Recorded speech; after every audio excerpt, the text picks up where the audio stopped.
आजकल की रिसर्च ये बताती है कि ज़्यादातर शरीर की जो प्रॉब्लम होती है वो मन से शुरू होती है। यानी हमारा जो स्ट्रेस है, डिप्रेशन है, एंग्जाइटी है, उसके कारण ज़्यादा हमें प्रॉब्लम होती है शरीर में। लोगों के घुटनों में दिक्कत आने लग जाती है, हड्डियों में दिक्कत आने लगती है, हार्ट में प्रॉब्लम आने लगती है। ये सब कुछ स्ट्रेस के कारण है। हमारा स्ट्रेस ही हमें मार देता है। हमारी अंदर की जो निराशा होती है हमें पहले ही समाप्त कर देती है। और कई बार हमारा जो अच्छा खासा रिश्ता होता है हम उसे भी खराब करके बैठ जाते हैं। ऑफिस से दुखी आए और घर में कोई छोटी सी बात हो गई, खाना आपकी पसंद का नहीं बना, या आप अपनी कोई बात कोई चर्चा कर रहे थे, दूसरे व्यक्ति ने कोई ध्यान नहीं दिया या दूसरा व्यक्ति अपनी किसी बात में व्यस्त था, तो आपको बुरा लग जाता है या फिर आप लड़ने लग जाते हैं कि तुम तो मेरी तरफ ध्यान ही नहीं देते, तुम मेरी बात ही नहीं सुनते। आप लड़ने लग जाते हैं और फिर धीरे धीरे करके ये सब बातें ऐड होती चली जाती हैं और रिश्ता जो है वो कमज़ोर होने लग जाता है।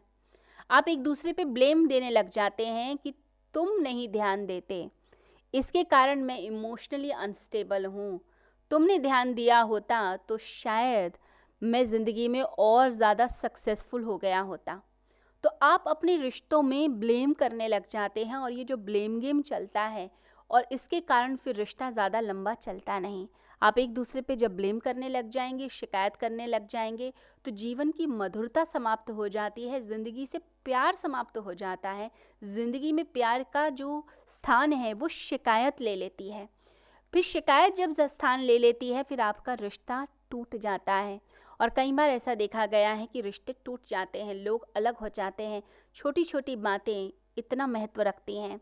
और कई बार तो ये भी होता है कि मन इतना कमज़ोर व्यक्ति का होता है कि कोई घटना हुई और व्यक्ति जो है इतना डिप्रेस हो जाता है कि एंटी डिप्रेसेंट्स लेने लग जाता है, डॉक्टरों के चक्कर लगाने लगता है, साइकेट्रिस्ट के पास जाता है, उनसे काउंसलिंग लेता है, उनसे दवाइयाँ लेने लगता है। और कई बार ज़िंदगी में कुछ ऐसी घटनाएं भी घटती हैं जो घटनाएं आपको इतना अंदर से हिला देती हैं कि आपको ज़िंदगी का उत्सव फिर दिखता नहीं। जब कोई व्यक्ति कहता है कि इस संसार में खुशियाँ हैं, आनंद है, तो आपको ये सब बातें बेकार लगने लग जाती हैं।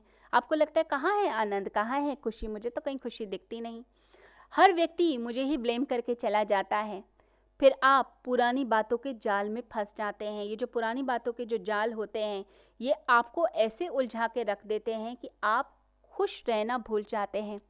कई लोगों का ये हाल होता है कि कोई ब्रेकअप हो गया तो उसके बाद मन में उस चीज़ को लेकर बैठ जाते हैं कि मेरा तो अब कभी कोई कल्याण होगा ही नहीं, मुझे तो कोई और व्यक्ति मिलेगा ही नहीं। कोई ब्रेकअप हुआ या कोई सी व्यक्ति ने धोखा दे दिया, अब उस धोखे की बात को आप अपने मन में लेकर बैठ जाते हैं और मन में ये धारणा हो जाती है कि हर व्यक्ति मुझे ही धोखा दे देता है, हर रिश्ता मुझे ही धोखा दे देता है। तो मन में आपके इतनी गहन निराशा आती है। तो इसके लिए सबसे पहले तो अपने आप को उस निराशा से उबारिए, अपने आप को शिकायत भाव से उबारिए। हर समय नेगेटिविटी की तरफ ध्यान, हर समय ये ध्यान कि मेरा कुछ नहीं हो सकता, मेरा भला नहीं हो सकता। अगर हम यही सोचते रह जाएंगे फिर आपका भला होगा कैसे। अगर कोई घटना घट गई, आप किसी व्यक्ति से बहुत ज़्यादा अटैच थे, उस व्यक्ति से अगर आप दूर हो गए या फिर आपको कोई धोखा मिल गया ज़िंदगी में, आप इमोशनली टॉर्चर हो गए हैं या कोई ऐसा घाव मिल गया, इमोशनली आप अनस्टेबल हो रहे हैं, तो सबसे पहले तो अपने आप को रोकिए, अपने आप को गड्ढे में गिरने से रोकिए। डिप्रेस नहीं होना है, अपने आप को थामना है उस समय। अगर पास्ट के बारे में ही विचार करते रहेंगे तो हम फ्यूचर की तरफ कैसे बढ़ेंगे। अगर कोई व्यक्ति पीछे ही देखता रहेगा तो आगे कैसे चलेगा, आगे कभी नहीं चल सकता, वो हमेशा पीछे ही रहेगा। अगर कोई घटना घटे भी तो आपने अपने आप को ठीक करने के लिए हीलिंग की तरफ चलना है। अगर कभी किसी का एक्सीडेंट हो जाता है, रोड में कोई एक्सीडेंट हो गया, कार से कोई एक्सीडेंट हो गया, तो इसका मतलब ये नहीं है कि हम ज़िंदगी भर रोते रहें कि हमारे पैर में फ्रैक्चर हो गया। अगर फ्रैक्चर हुआ है तो आप डॉक्टर के पास जाइए, आप ट्रीटमेंट लीजिए, आपका फ्रैक्चर ठीक हो जाएगा, आपका पैर ठीक हो जाएगा और फिर आपकी जो ज़िंदगी है 2-3 महीने में फिर से नॉर्मल हो जाएगी। परंतु प्रयास किसने करना है, प्रयास आपने करना है। यदि कोई ज़िंदगी में कोई एक्सीडेंट हुआ, कोई ऐसी निराशा की घटना घटी, तो आपको अपने आप को हील करना है। और हीलिंग कैसे होगी, हीलिंग होती है विचारों की हीलिंग से। यानी जब हम अपने विचारों को शुद्ध करते हैं, पॉजिटिव एफर्मेशंस ये सबसे ज़्यादा ज़रूरी है। आप रोज़ अपने आप से बात करें और पॉजिटिव सेल्फ टॉक करें, नेगेटिव सेल्फ टॉक नहीं। अपने आप पे दया करना बंद कीजिए, अपने आप को प्यार करना सीखिए। हम प्यार करें स्वयं को, अपने आप को हील करें। पॉजिटिव सेल्फ टॉक यानी जो आत्म संवाद है वो आपका सकारात्मक होना चाहिए, वो पॉजिटिव होना चाहिए।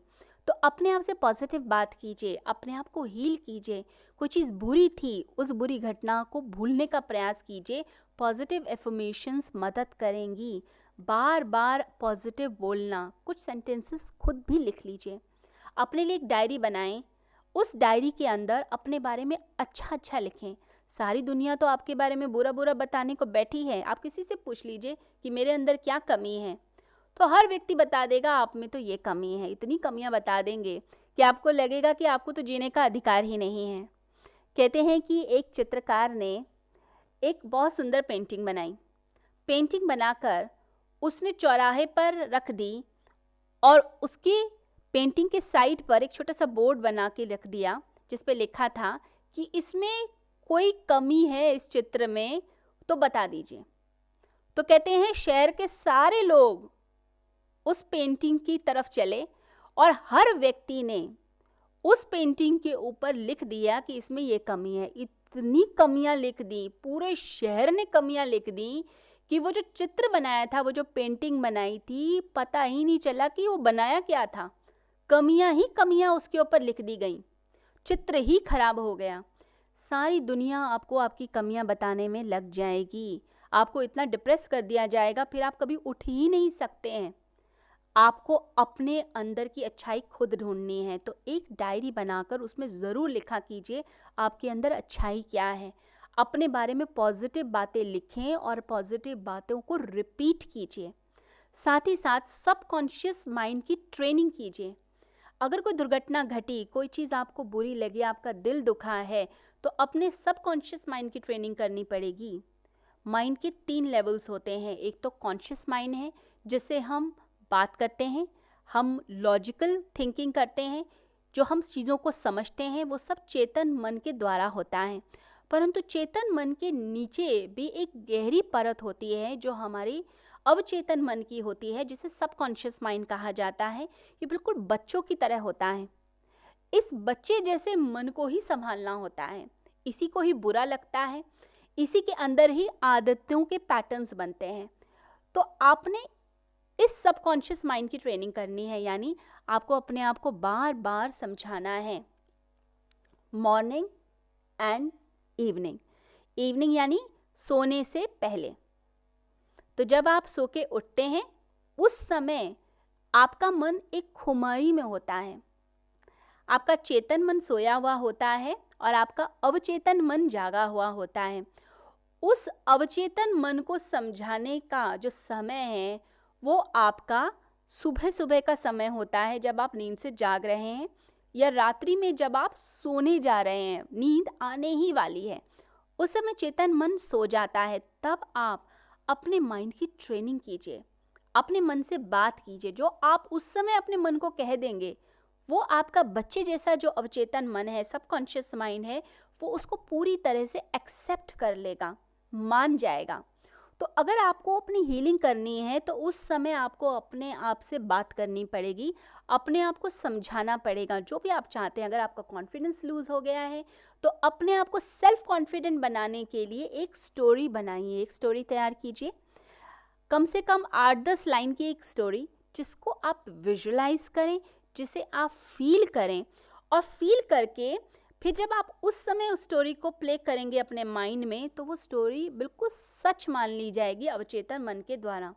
और ये जो हमारा सबकॉन्शियस माइंड है, अवचेतन मन होता है, ये ब्रह्मांड से डायरेक्ट कनेक्टेड होता है।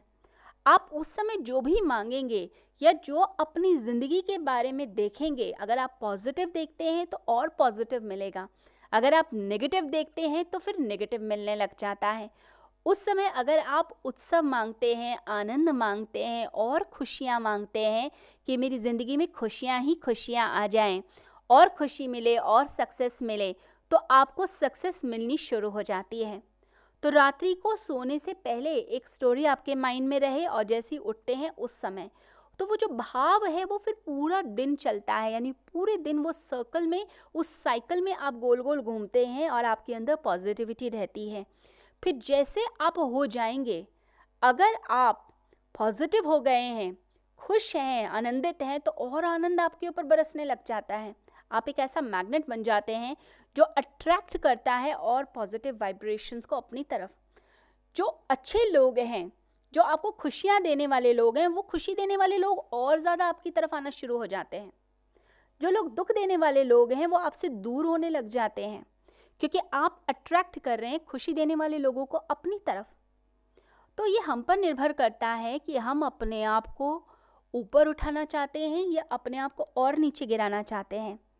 अगर हमने मन को कमज़ोर कर लिया, फिर तो हम बाहर से ही हेल्प मांगते रहेंगे कि मेरे साथ धोखा हो गया या मेरे साथ इतना बुरा हो गया। फिर आप लोगों से इमोशनली हेल्प मांगते रहेंगे और हर व्यक्ति जो है अपने काम में बिज़ी होता है। चाहे कोई कितना भी अच्छा हो, वो आपको कुछ देर का समय दे सकता है, परंतु हर समय आपकी काउंसलिंग नहीं की जा सकती, हर समय आपको मोटिवेट नहीं किया जा सकता। आपको मोटिवेट अपने आप को खुद करना है।